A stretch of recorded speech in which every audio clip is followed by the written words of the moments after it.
kah Tengku Khairullah bek le pegah je kata ni bak Kaabah, lam Kaabah. Bek pegah kena pindah Kaabah. Kan malaikat kah? Kan utusan Allah kah? Hai long kan si Abu Lahab nyo kan sin malaikat, manusia biasa lagi kah si. Tapi je kutong i bau lekah. Nyo nyang kayak apa kah? Kengkah tu i lam Kaabah. Abu Lahab nyo kerja tu i bau lekah. Nyo nyang kayak apa kah ba? Baik letak cang panahnya.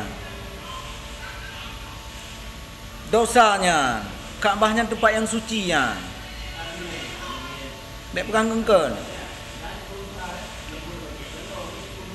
Jadi baik pupung-pupung rawan.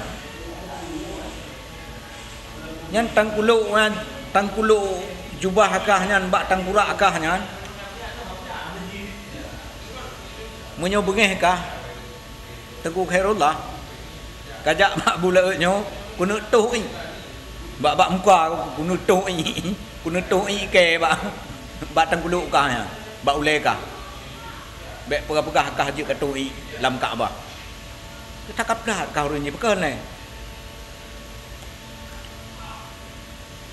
Long sang kukira kahnya memang orang jak meruno bahasa Aceh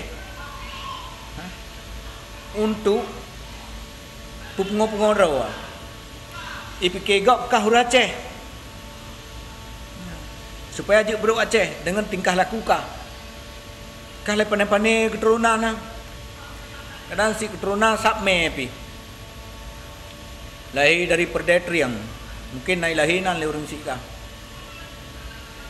Ngan ban ni le Tengku Khairullah tu. Baik apa pegah le kena pindah Kaabahnya getatna tu.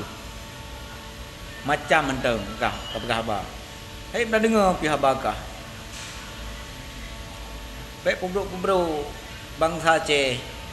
Karenakah ke orang Aceh menyonyan kayak apakah ke orang Aceh kah? Deh pupu darah kadang kah.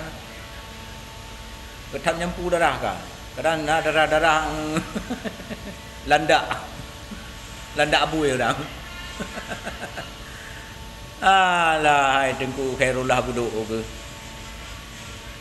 Getatna tu. Macam mentang karatu. Getak kaplat kau ni. Tam nafi na. Lupa apa lagi.